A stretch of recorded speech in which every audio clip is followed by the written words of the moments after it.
Welcome back to PJ's Coffee on Airline, joining you live on NewOrleans.Football. I'm Brooke Kirchhoffer alongside Nick Underhill. It's week 15, and we've got a lot to get to in this show. One of the things that interests me this week in practice that we are going to talk about on the show today is wide receiver, running back Alvin Kamara, working with the wide receivers heavily this week in practice. What's going on at right tackle, and if Ryan Ramczyk is down or at least on a snap count this Sunday, what will that mean for the backup right tackle in Landon Young? Also, is Chris Olave going to be up or down? And of course, it's Friday, so we've got our matchups, a lot you are going to want to hear as the Saints get ready to take on the Giants, who are one of the top teams in blitzing, and that's going to be a problem on Sunday for the Saints if they are having some injury issues on the offensive line. A lot of injury and medical talk, and when there's injury and medical talk, I go to the LCMC Medical Network in the Toro Hospital. They are our studio sponsor. We're in our mobile studio today,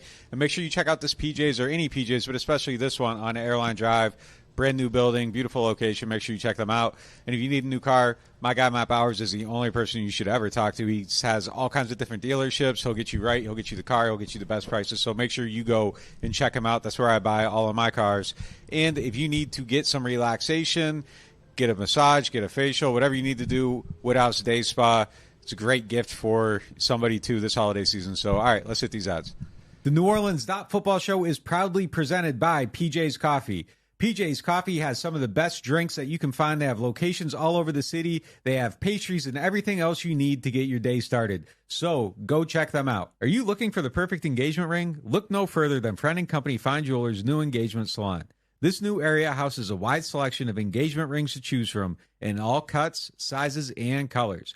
Their experienced staff offer 5-star customer care to help you find the perfect ring to express your love. Visit their new engagement salon today. Friend & Company Fine Jewelers, the perfect ring for the perfect moment, and also for the perfect person. 7713 Maple Street between Adams and Burdett Street. 504-866-5433. Friend & Company Fine Jewelers. Check them out at friendandcompany.com. Moe's Barbecue is located in Metairie. They have your game day needs taken care of. Whether you're tailgating or watching the Black and Gold or LSU at home with friends, Moe's has you covered. Order pulled pork, wings, ribs, sides, and more. Come in with the family for lunch and dinner, as our kids' meals will please even the pickiest of eaters. Tailgating, parties at home, lunch and dinner, Moe's Barbecue will handle it all. Moe's Original Barbecue, 1101 North Causeway Boulevard between 48th and 49th Street in Metairie. Call 504-407-5333 for your catering order today. 504-407-5333. Moe's Original Barbecue in Metairie. The holidays are a time for giving, and what better gift than the gift of relaxation? With a gift card to Woodhouse Day Spa, your loved ones can choose from a wide range of services to help them de-stress and rejuvenate. Visit their New Orleans, Metairie, Mandeville, Slidell, and Baton Rouge locations today, or visit their website to purchase a gift card and give the gift of relaxation this holiday season. Woodhouse Day Spa, where relaxation is a gift. Hardhide Ponchatoula Strawberry Whiskey is an 86 proof blend of aged wheat bourbon, American light whiskey, and fresh Ponchatoula strawberries. Blended in New Orleans, it is not for the thin-skinned. Look for it in your favorite stores, bars, and restaurants. NewOrleans.Football is proud to be sponsored by Firehouse Subs. Make sure you check out their location on Veterans Boulevard. All right, let's get into the show.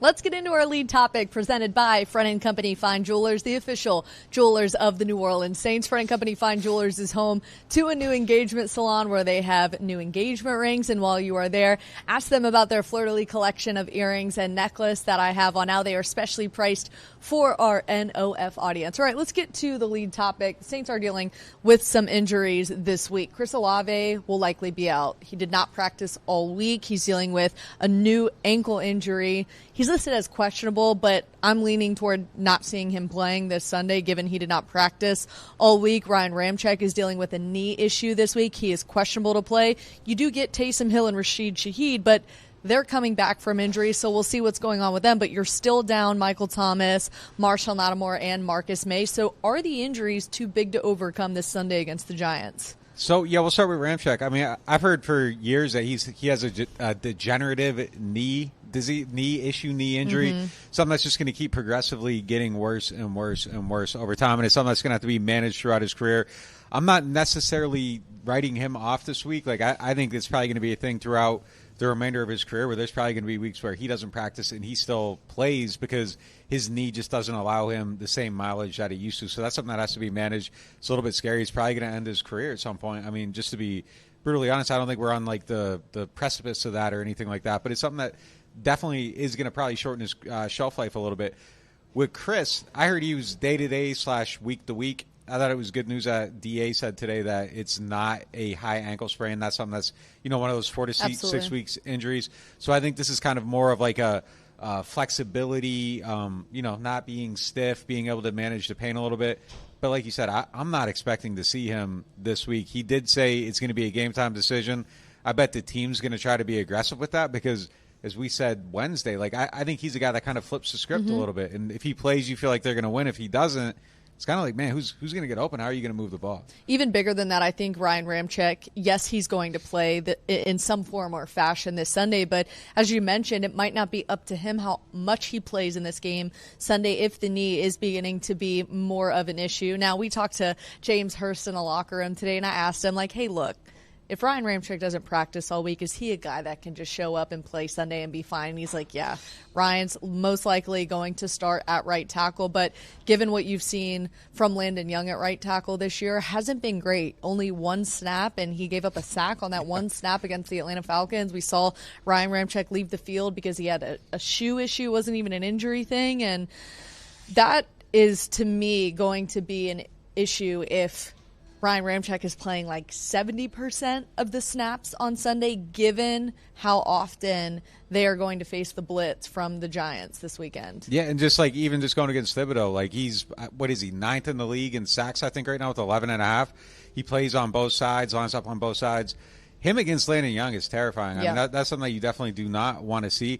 And they're already weak at one tackle spot. Like, I think Pete's been fine, but if you're weak at both of them, I think that's a little bit scary. And as you mentioned, they like to attack the quarterback. So they're going to do things to just kind of isolate these players and kind of get them in these situations where they got to do things. We're going to get more into that in a little bit. But, yeah, that injury, though, is a massive one. And if Ramczyk is even, like, not all the way up to himself and you're going against one of the league's premier pass rushers, that tilts more in the Giants' favor a little bit. So that is a big deal. Even if he does play, I think it's something we're going to be watching it early to be like, all right, is he okay? How's he look? Can he manage this? And that's another one where I feel like the answer to it is something that can flip this game. Yeah. Before we get to our key matchups, real quick on the injury report today, as we mentioned, Chris Olave and Ryan Ramczyk are questionable. Jamal Williams is also questionable to play, dealing with a groin injury.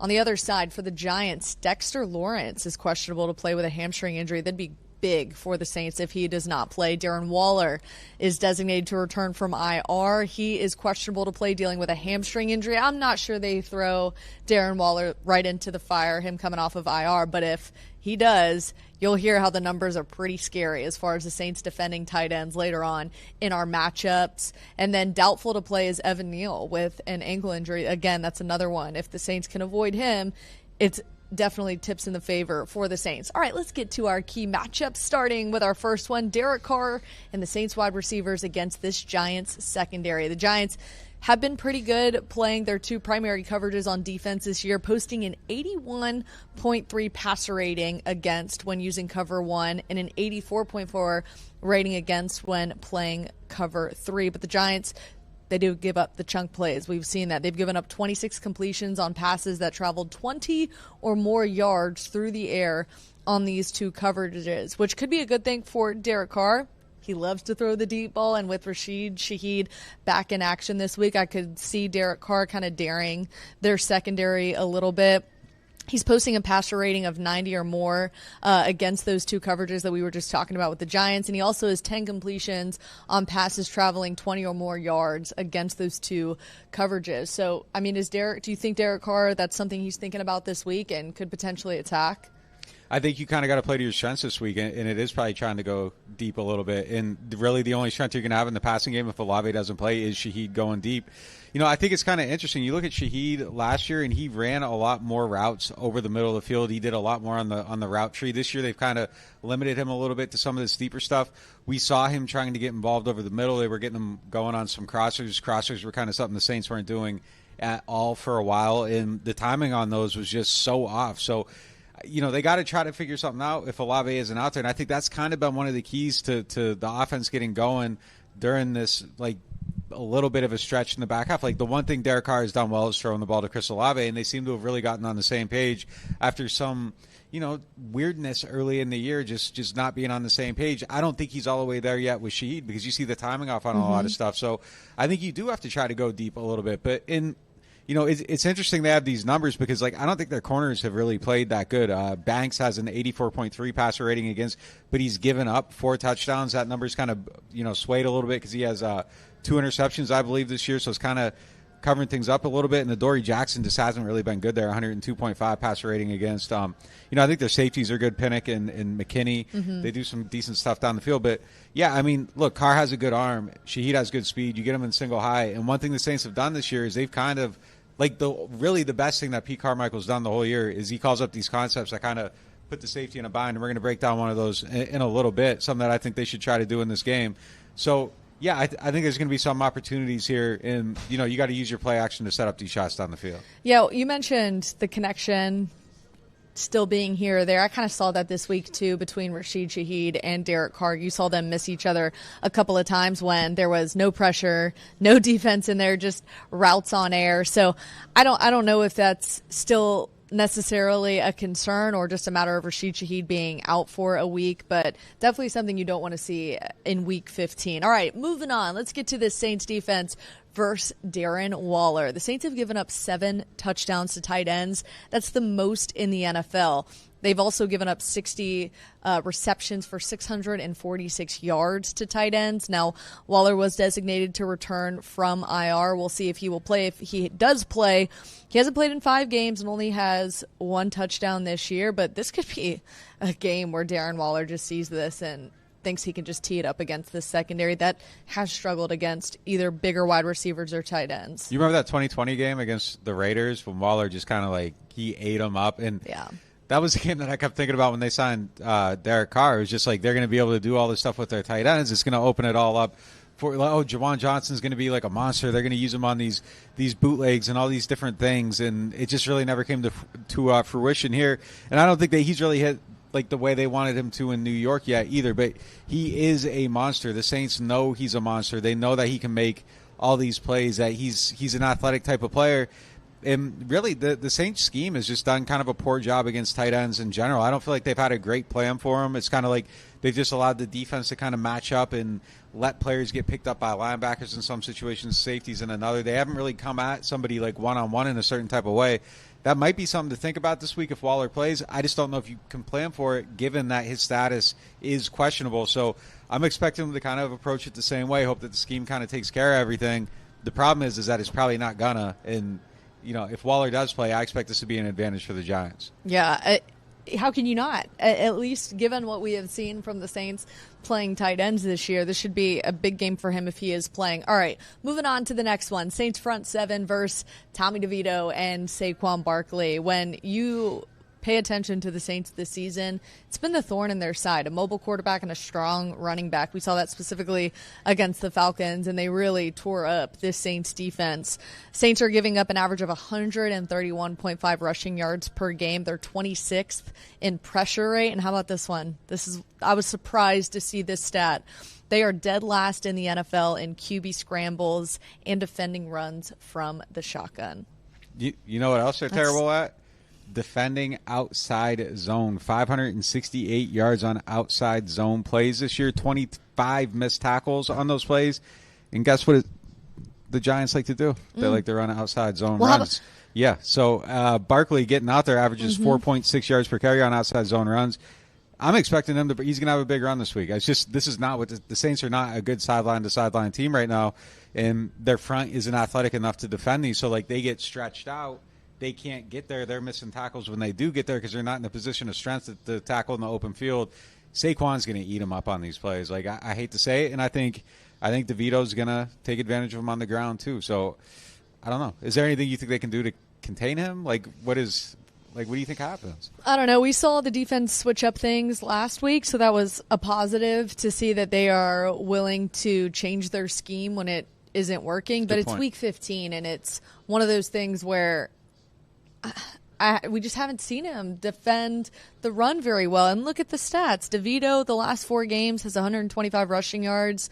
Barkley in the last 4 games has 281 rushing yards. He only has 3 rushing touchdowns this season. But, man, given the state of this run defense and Cam still kind of dealing, I know he wasn't on the injury report, but I'm sure that ankle injury is still going to limit him a little bit. It's a ligament injury, so it's still going to be there. It's still going to be there. Yeah, I mean so.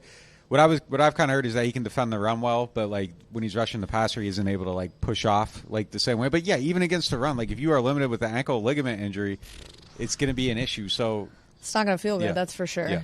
All right, moving on. Saints offensive line versus this Giants front 7. This is something we highlighted in the dot today. The Giants have blitzed 244 times this season on passing plays. That's the 3rd highest total in the NFL. Opposing quarterbacks have struggled on these plays, connecting on 56.3 of their attempts with 8 interceptions. The Giants also like to get their linebackers involved in these plays, using them in a variety of different ways. And they sometimes allow the safeties, which is something that we've been begging to see from the Saints. The safeties sometimes bring the heat. Safety, Jason Pinnock has 1 sack and 9 pressures on these plays this season. Derek Carr, when blitzed this season, though, hasn't been that bad. He has a 91.3 passer rating and has completed 63.3% of his attempts when blitzed. Yeah, it's interesting. But you have to factor in, you know who I'm about to say, Dexter Lawrence, who could really, really be a problem, especially when he's healthy. He is questionable to play. He will probably play in this game. He's one of the best interior defenders in the game. He has 4.5 sacks this season and appears to be trending in the right direction with that hamstring injury. Yeah, so it's interesting, too, because I mentioned they have Thibodeau. Like, when he's going, your inside rush gets going, there's just 2 monsters there that can kind of eat you up different ways. And I think if you get that heat coming straight at Carr, he's going to fold. Like, if you can get interior pressure on him, he has not been good against pressure this season. So if you get that in his face coming up the middle of the line of the defensive line, I think Carr's going to probably throw a pick in this game. Like I think it's going to happen, and they're going to blitz him so much, and I think he'll probably find some spots. But if you don't have the receivers getting open quickly, if Olave doesn't play, I don't know where you're going with the ball if pressure's on you quickly, and we kind of see how he handles that in those certain types of situations. So you don't have Mike Thomas out there as a security blanket. You don't have Chris, so it's kind of all on Shaheed. The timing hasn't really been there. I don't like this situation at all for the Saints. Now, they played one other team. Giants are 3rd in blitz. Minnesota's, I think, 2nd or 1st in the league in blitz, or one of the teams ahead of them. The interesting thing is when they played Carr before Carr got injured, they only blitzed him 6 times in that game. So, like, they changed their stripes, which is a little bit weird, but I don't expect the Giants to do that. Like you said, they've blitzed on damn near half their plays this year. So they're going to do that. They're going to bring it. Carr's got to find a way to survive. How do you feel about the communication and just the line in general? If you take Ramczyk out of there, you saw McCoy and Carr kind of, bickering at each other last week. It's a week where they got to be just totally aligned. You know what? I think we might have gotten more clarity as to why Eric McCoy and Derek Carr did get into a bit of a tiff in last week's game. You asked Dennis Allen about this in today's press conference of who's calling out the protections, and it starts with Eric McCoy, but he said Derek Carr is allowed to either kill that or call it himself or change it completely. And when you have that in the flow of a game, it's so fast that you have to make a decision right there before the ball is snapped and the time is winding down. I could see that maybe those two, if they're not on the same page, maybe that is why frustration was boiling over. Eric would read it and call it the protection and call it one way, and maybe Derek they were disagreeing with it back to back, which is kind of surprising because I thought Derek Carr was going to be the one that was calling out the protections first. That's at least what we were told when Derek Carr came to the offense, is that it would alleviate a lot of what the offensive line has to do, which we just learned that's not the case at all. It is Eric McCoy who is calling out the protection first, and Derek Carr is kind of okaying it, not the other way around, which was really, really surprising to me today, hearing that from head coach Dennis Allen. So that could be some of the reason why the communication isn't there. Look, Ryan Ramczyk, if he is in or not, I think the offensive line can handle as far as the communication and things like that. Ryan Ramczyk coming off the being the right tackle. You don't usually see a whole lot of communication from him. It's more from Eric McCoy or the left tackle, so we'll see what happens there. But I was very, very surprised to hear that from Dennis Allen about how the communication works between center and quarterback. Yeah, the one thing I'm worried about at Ramczyk, and I think Ramczyk's going to play, so I don't think it's going to be a big deal. But in the game where they're blitzing a lot, there's a lot of communication between like the guard and the tackle. And if you're putting in Landon Young in there, who hasn't been at war with Cesar Ruiz a whole lot, there isn't that quick communication where Ramczyk and Ruiz probably have that, where there's just they've been in situations they can speak in a couple quick words, a glance, a look, whatever, just kind of know instinctively what the other guy's going to do. That's going to change a little bit. But yeah, I asked one of the offensive linemen, to kind of just like walk me through the process, start to finish of the communication. And it is Ruiz, it is McCoy starting it. And like you said, it was kind of exactly how DA said. And I checked on it just to make sure like we were getting the real answer and not like the podium answer of like, I'm not going to say something controversial or whatever. I'm surprised because like a lot of the stuff we were told that Derek Carr was going to do and how he was going to change the offense and how they were going to put more on him. I don't think a lot of that stuff has happened this season. And I don't think everything's quite gone to plan in that regard. But yeah, it starts with him. In a game like this, though, I was told that Carr's going to have a little bit more responsibility because, like, when there's a lot of blitzing and a lot of moving parts, like, you kind of have ABC that comes on top of everything else. So he has to call out some things.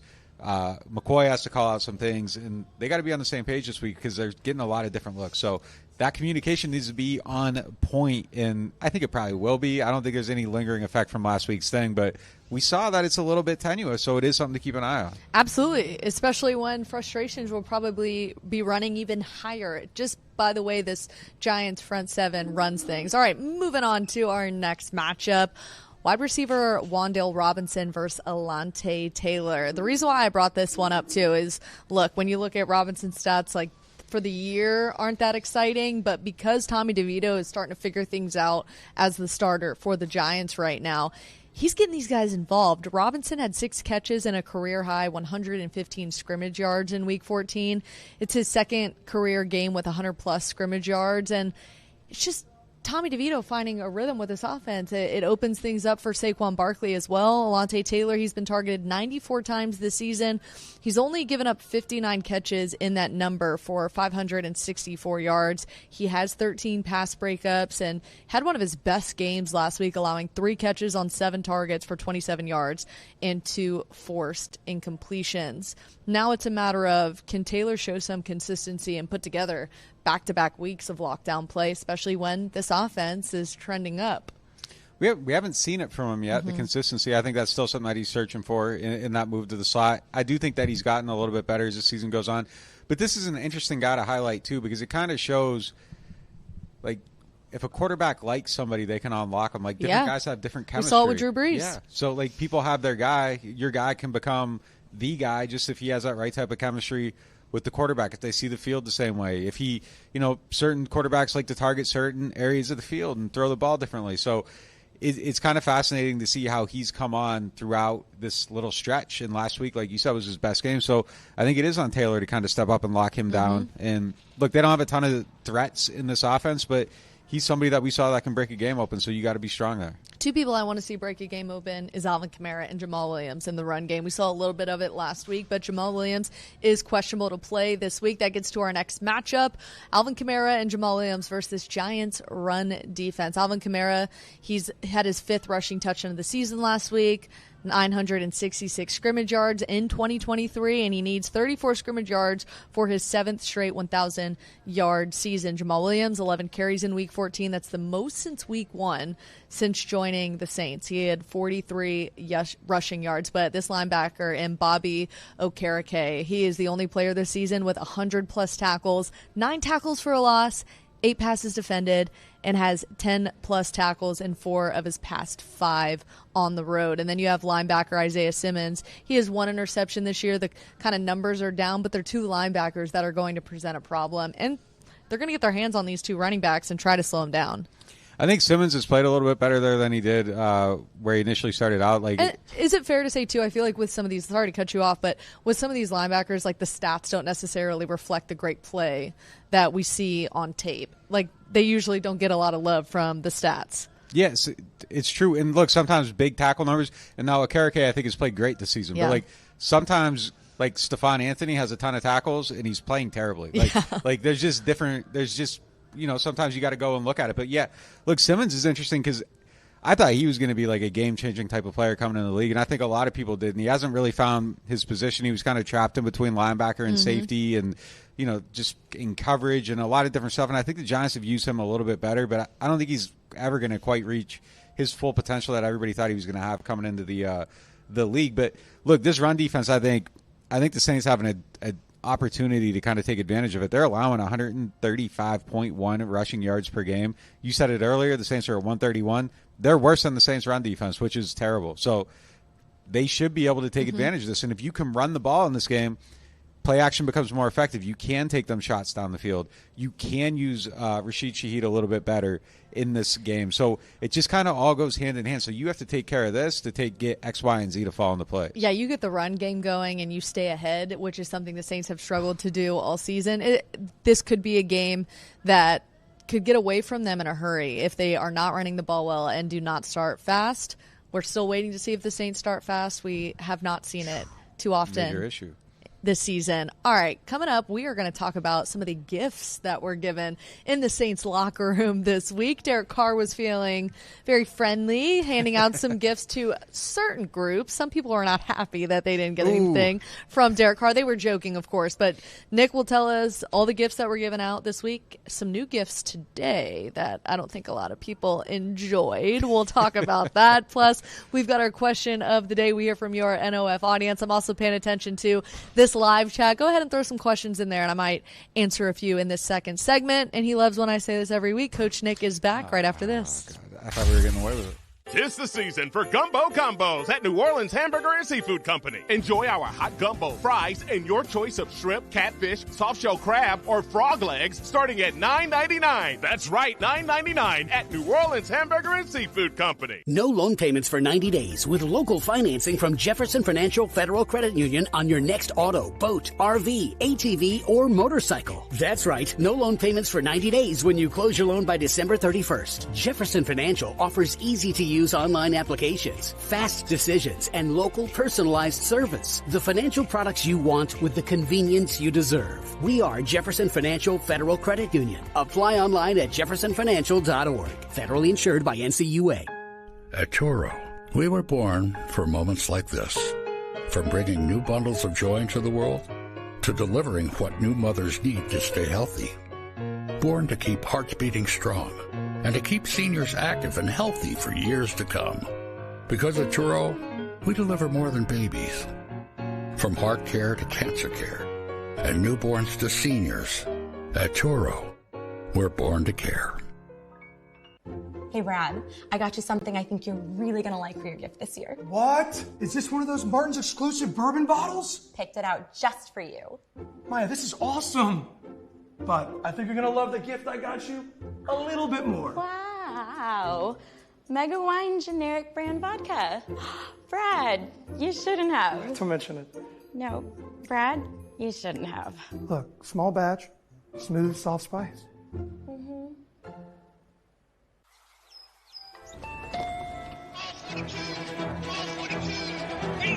I'll take a New Orleans Saints scratch up.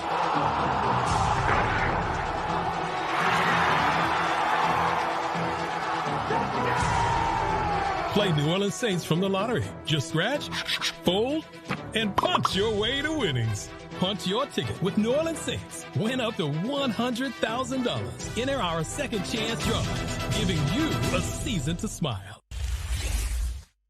Welcome back to the Mobile Toro Hospital studio, joining you live from PJ's Coffee on Airline. They've got some seasonal drinks here, so go ahead and check them out. We have tried a few today. They're pretty good. All right, let's get to our moment of the day presented by New Orleans Hamburger and Seafood Company. Pretty interesting this week in practice. So for those that usually aren't in practice, we see the team stretch, and then it's positions, as in like quarterbacks, running backs, receivers, position drills. Then the running backs usually go one way, and it's just the wide receivers and quarterbacks for routes on air. But joining the wide receivers was Alvin Kamara this week, which I thought was really interesting given how just dangerous he can be from the outside, right? I mean, I would try to use him more out there, and I think when he was kind of like his most dynamic, I mean, that's when they had him moving all around the field. And I remember his first game ever, he ran an out and up route. And I went through at the time and I look back, like how many running backs had gotten targeted on it over like the last 10 years. And it was like 3 guys. Like he just has an innate ability to run routes that a lot of other running backs can't. And if you get him out there paired up with a linebacker, with a safety, you're going to have an advantage almost every single time because he is just dangerous with the way he runs routes. And then you get the ball in his hands and you can have him against a single guy in coverage in space. He's going to break a tackle. Like, that's just kind of what he does. He's very hard to tackle. So I would try to get him more involved in that. And if you have Jamal Williams running with some bursts like we saw last week, why not get them both on the field and kind of put the defense in a bind a little bit and try to do some different things? And getting Alvin going is only going to be better for this offense, specifically just the emotion he plays with when it seems like he's happiest when he's a pass catcher. We even saw today to start warm-ups, he was leading the way with, I believe Gasolina was playing, and he was like leading the charges like far as dancing and getting the guys up and ready for practice. So always good to see him in good spirits, and that might have something to do with the gifts that were given this week. Did the running backs get anything, or was it just wide receivers and offensive line? I don't know. It wasn't any running backs, but like, you know, for those that don't know, what did Derek Carr pass out? Yeah, and I thought it was pretty cool that he took care of his teammates. The offensive lineman got like some expensive grill, not like mouthpiece grill, like cooking grill with the. It's funny we have to say that. Yeah, with the chest of steaks, and you know, I looked up the grills and I think they were like $1,200, like not cheap. Ooh. Some of the wide receivers got diamond necklaces. Olave and Shaheed got Rolexes. I think Mike Thomas got a Rolex too, but they didn't say what Mike got yet because Mike's rehabbing away from the team and they don't want to spoil his surprise. So, yeah, Derek took care of some of his teammates, but, you know, nothing for the tight ends, nothing for the running backs, but the pass catchers and the big guys, they got taken care of for sure. Maybe gifts are on the way. How about a gift nobody wanted today? We walked into the locker room and we saw empty gas cans at veterans' lockers, not just a specific position group. What did that mean today? So something left in the tank, you know, the old guys. A little more to give. Yeah, just kind of late in the season, some motivation to get until the end of the year. I mean, it's kind of like it's a Parcells, Sean Payton thing. There's a lot of these things that they do. They leave stuff in the locker, and it kind of seems, you know, a little bit cheesy, I guess. But like, it's just, look, man, like sports are cheesy, like for real. Like you walk around any locker room and like the sayings on the walls and all this stuff. Like I actually like that DA took down a lot of the posters with cheesy sayings. Like Sean had like overdosed on those things, and like the Patriots were the same way when I was up there. Just like these cheesy slogans, and it's like, do people really buy into the stuff? But like they do, you know. So it's just one of them things that you know, they do it, but I don't know. Like if I'm an old guy and there's a gas tank at my locker, I'm gonna be like, you know, why the hell are you calling me old? Like I don't know, but you saw some of them like move them or put them in somebody else's locker, or there was some confusion. I thought it was cute, like DA running past you and saying like, "Don't tell them our secrets," like because you were asking about the gas tanks. It was just fun little moment. All right, moving on to our money segment presented by Jefferson Financial Federal Credit Union. All right, Coach Nick, what you got this week?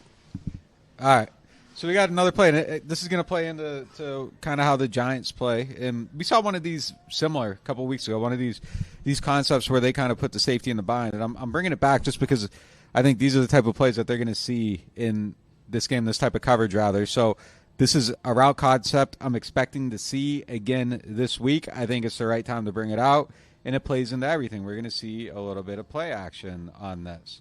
We're going to see some motion.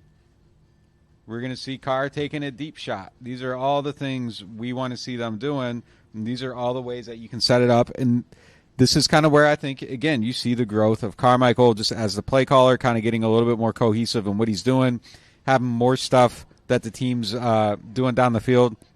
Now, I don't want to get like too far out there and like crown Pete or anything like that. I think some of his route concepts are still suspect. I think that, you know, there's things that they could do to get guys open more that they aren't, but you are seeing progress in some of these areas. So the motion on this play, you got Olave. He's going to go over here, and then you're just going to kind of see a shift a little bit, which kind of shows you that it's not a man coverage. So then you're playing cover 3. You got the single high, all this stuff. So you're going to see that. The safety is going to come down. You're going to get these linebackers shifting over a little bit, him moving out a little bit, and you're just going to kind of see it come together. And then you got a 2-route concept. You got that, and then that coming over down the field that way. So we're going to go to the next slide. And you're going to kind of see how everything comes together here. Again, you got A.T. Perry here. And obviously, if you don't know yet, this is the deep play to A.T. Perry that kind of opened things up and set up the touchdown late in the game. Great We're in a play. whole lot of offensive plays to choose from in this one. So this is one of the more memorable ones from last week. We had to play the hits a little bit. And again, you got the defense moving a little bit. The safety comes down. So right away, like Carr knows that you got bang, bang, and you're just going to be reading him. And based on whatever this guy does, if he shades this way, you're going over here. If he shades over here, you're going the other direction. It's just it's easy. And I think if you make things simple for your quarterback, it's always going to lead to better success. And that's what you see a lot of these offenses doing that everybody likes to hype up a little bit, is that, you know, they just make things easy. There's some predetermined reads for the quarterback. They don't have to sit there and go all the way left to right or anything like that. It's just kind of, you give them a couple quick keys, you get the ball out, and if you got a quarterback who doesn't love pressure, making it quick for him to make a decision is probably going to help him out. So you got the play action here to Jamal. You kind of got everybody showing that they're coming down. So you know that you just got these three guys in coverage. There's not going to be anybody dropping back, lurking, nothing like that. So you're just reading him again. And whatever he does, and already, look at his hips. If I was a DC, I would not like this look. Like, why is he declaring that early? Just kind of keep yourself open so that you can jump on it either way. But right away, as soon as Carr turns around, he's going to be able to look down the field, see where those hips are, and know where he's going with the ball. So go to the next slide.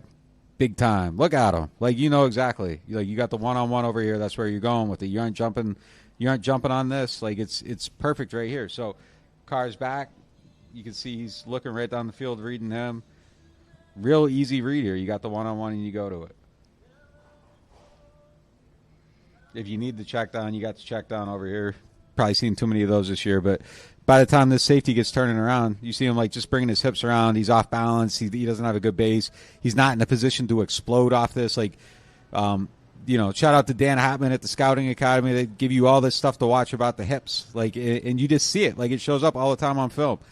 A guy doesn't have his hips right. Like, he's not in an advantageous position here. So he had to flip all the way around. He doesn't have a good base. Like, look at that leg out in front of the other one. Like, you want to be pushing off the back leg to explode down the field. He doesn't have that. So even though he's turned around and it looks like you have that, you don't, because AT is going to be able to run right by him because this guy is not in an athletic position to take advantage of that stuff. And as you see, next slide, he's trailing behind. AT's open. You know, I kind of felt like Carr could have probably put the ball out more over here. It's a little bit flat, getting very, very nitpicky on that stuff. So I thought he made a great throw, and, you know, AT makes a great effort here. You don't love seeing a guy having to leave his feet to make the play, but whatever. It opened the game up. You got a big explosive play. It got them in a good position, and that was really the play they needed to break this game open. So, yeah, I mean, this is a concept that I think they should be able to bring back this week against the coverage that they're going to be seeing. And obviously, it's one of the hits now. It's like something that they've brought back a few times. So it's a good play for them. What have you thought of Pete Carmichael in the last few weeks in his play calling? I thought he's been a little bit better. I mean, like, we're seeing, you know, a lot of the stuff that we wanted to see early in the year. The play action's going up, the motion's going up. He's doing some things to make things easier for Carr. I think there's a lot of stuff they can do better. I don't ever want to talk about, like, take this guy's job or anything like that, but I do think at the end of the season it is something you do have to seriously consider. I don't think if there's enough growth, enough, you know, anything. I don't think they're getting enough out of their playmakers. So, yeah, I mean, I would definitely be exploring options if I'm keeping DA. You know, I might even make it a stipulation that, like, hey, we need to find another coordinator if you want to keep your job. I just think that they got to try to do something different because it hasn't been good enough. I don't necessarily think that it's all on Carmichael, but when things aren't working, you know, you have to make some type of change. They can't change the quarterback. He's on the books for $30+ million next year. He's probably going to get his deal restructured, so he's probably going to be around for more than one more year. So you got to find a way to get the most out of him, and I don't think they've done that this year. All right, moving on to our next segment. Let's get to our fantasy segment presented by the Louisiana Lottery. Did the Saints give up over under 150 rushing yards Sunday against the Giants? You first. Yeah. They just gave up over 200 to a bad Panthers team. I would expect to see Saquon Barkley and Tommy DeVito be able to at least get to 150. I think it might be like 160. I don't think given the numbers, if you look at the Giants' numbers in the last few weeks, I don't think it's something that is going to be glaring like 250, 220, something like that. Like, I was very surprised that the Panthers had over 200 rushing yards, but because we saw that, I do expect them to be over 150 yards on the ground. Yeah, I think I'd take the over, too. We've as a collective, we've been really bad at these over. I know. Our one last week was Kamara over under 25 touches, which he had reached several times. I think he had like 17. Yeah, I don't know. I'm taking the over too.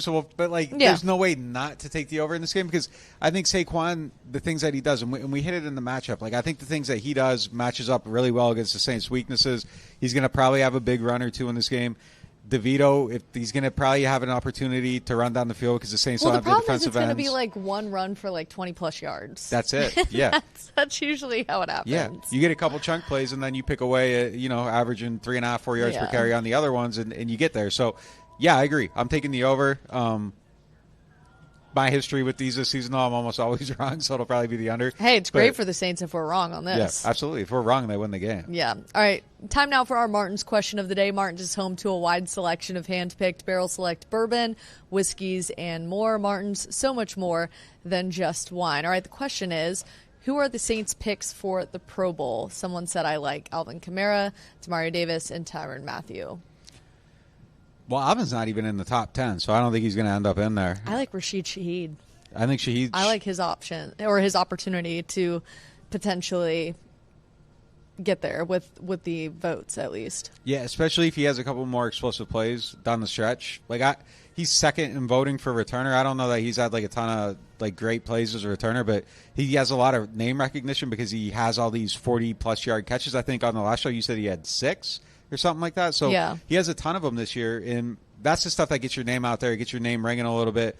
I think he was smart to sign with a big agent. He left his agent and went with Drew Rosenhaus, and Drew's just plugged in with different people. If you kind of, inside football here, like that just helps get your name out there. If you're with a big agent, there's relationships. People kind of, they talk about your clients a little bit more on these national platforms. So that gets his name out there. So you get people in different cities voting for him. I think he has a really, really good chance to make it. Tyrann was top 4, and Adebo, I think, was top 4 at their positions. Adebo being up there kind of surprised me a little bit. He's made some big plays this year. I don't know that I necessarily view him as like one of the top 3 or 4 corners in the league, but the rest of the world kind of seems to think that way. So that was surprising. I think Tyrann has a great chance of getting in there. He's had a lot of game-breaking plays. He has a lot of name recognition. I think he probably ultimately ends up in there, too. Who's getting snubbed? Is there anyone that we feel like, those are the 3 guys that are in the top 10? When the team is playing this bad, there's no snubs this year. I agree. Yeah. It's not like – so, for example, we used to think that Demario Davis was snubbed year after year. It's hard for me to say any players would be snubbed this year after – especially, too, depending on what the final record is. We're Saints are 6-7 right now? Yep. That's a very fair point. I mean, team success plays a big part in it. And when you kind of put it like that. Well, look at the defensive numbers. I mean, if you're looking at stats and things like that, why would you put any? I mean, no offense to the guys on defense on this team, but why would you put any of them in those categories? Yeah, no, it's a fair point. It's a really fair point. Individual stats? Maybe, but as a team collectively, team defense, it's been pretty bad. If Olave hadn't had the like Adebo, all the interceptions, Tyrann, the interceptions. Like, if you're voting based on just individual stats and things like that, absolutely. But the team stats do factor into it as well. Yeah, there's no hype behind him. Nobody's talking about him on the national platforms. If Olave hadn't had the weird start to the season, maybe he would have been a Pro Bowl type player because he hasn't scored enough touchdowns. That's not really his fault, but you kind of got to get like fantasy numbers to make it as a offensive player to get people talking about you, voting for you, knowing your name, and they just don't score enough to really have anyone in the mix. So Taysom could maybe be in that conversation, but I mean, I think you're right. You don't have enough team success really to feel like anyone's like, oh my God, why aren't they on this list? I'm a little bit more surprised that they have 3 guys in the top 10. That was more surprising. Yeah, absolutely. Well, we appreciate you guys so much, our NOF audience. You guys send in great questions every week, and that's why I added in another one from the submissions. We appreciate you guys. All right, this question is there a time in the season when the scouting department gets more active in deeper analysis? If so, do they have certain parameters given to them by higher-ups based on needs and expected draft position? Yeah, so this is kind of like pro scouts. They're always on it, like all year round. Michael Parrington, his crew, they're scouting the whole entire season, all the time. College guys are too. There is kind of like a flow to it, though, and I think at this time of the year, people start getting a little bit more involved. You know, it starts with your area scouts and then your national scouts, and it kind of just ramps up throughout the process, and then eventually the coaching staff, when the season ends.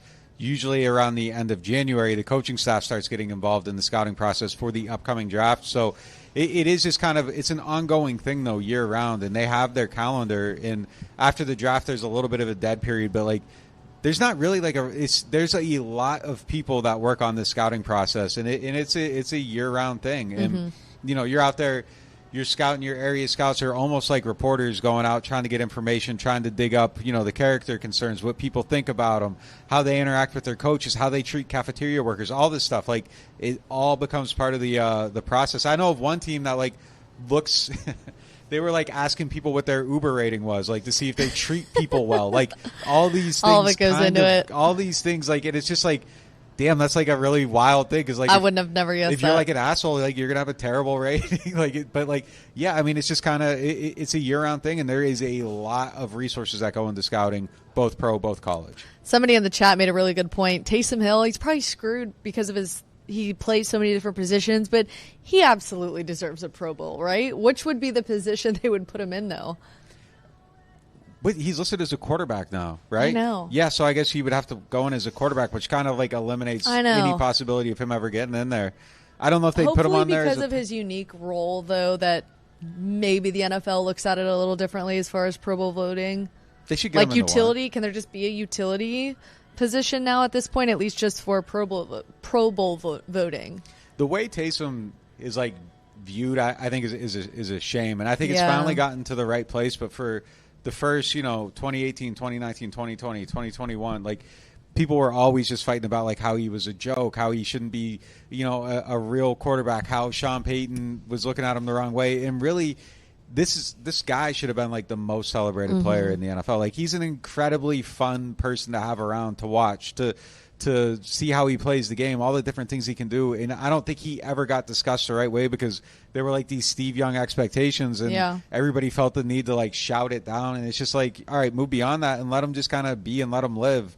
And it's a shame to me that it kind of took so long, because he really should be like a perennial Pro Bowler. He should be somebody that's like, in commercials, all this different stuff. And it just really never kind of happened for him because of the way the conversation was framed around him. Real quickly before we get out of here and get to our game prediction, somebody just asked, when is Peyton Turner going to play next week? Possibly, ?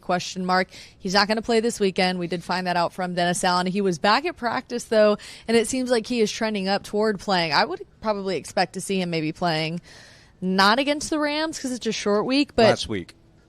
Yeah. Last week of the season, probably. Oh, you don't think Bucks on the road? Based on conversations I had last week, I think last game of the season is maybe a viable look. He could jump ahead of it for sure. There's a possibility he jumps ahead of it for sure. But I think the thought last week was that maybe he has a chance to get back for the Falcons game, and then team success depends on that. But I know Peyton Turner is dying to get on the field. Like, he is. Him being designated return from IR at this point in the season, I think, is a positive. That's why I thought maybe we see him Bucks and then Panthers. No, Bucks and then at home against the Falcons. Maybe so. I mean, look, you can always beat the schedule. It's definitely a possibility. But just real quick, what do you think about how he talked today about like his motivation and all that stuff? Guy's fired up to get back on the field. He sees all the comments. He sees what people are saying about him. I think he's tired of the narrative that he's kind of fallen into, that Marcus Davenport dealt with in the NFL, and he's still dealing with. Marcus Davenport is still dealing with injury right now, I believe. At least when the Saints played the Vikings, he was in street clothes whenever we saw him on the sideline. And Peyton Turner is kind of catching slack after that, and as he should be. He's a first-round draft pick. There's a ton of expectations.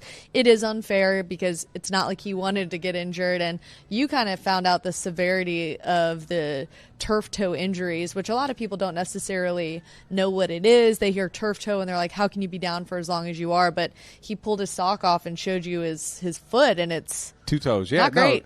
It was pretty significant. Serious injury. Yeah, look, I think he's incredibly motivated to not be considered a bust. Yeah. He wants to prove people wrong.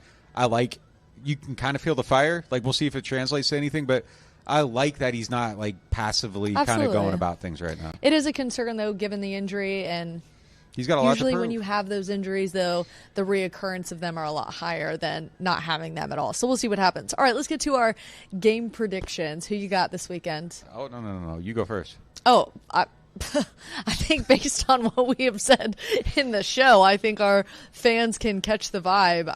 I'm going Giants in this game. They have all the momentum. Tommy DeVito has figured something out in this offense. If you listen just to the coaches this week in their press conferences, they've said they even tailored the offense and switched things around a little bit. Now that they've figured out what Tommy DeVito is doing well, it's opening up Saquon Barkley, and he's kind of found something in himself because at the beginning of the season, everybody on offense was just kind of frustrated and not able to just play freely. We're seeing new wide receivers get more yards. If they get Darren Waller back, I am for sure checking Giants off in this win. The biggest concern I have is the Saints offensive line.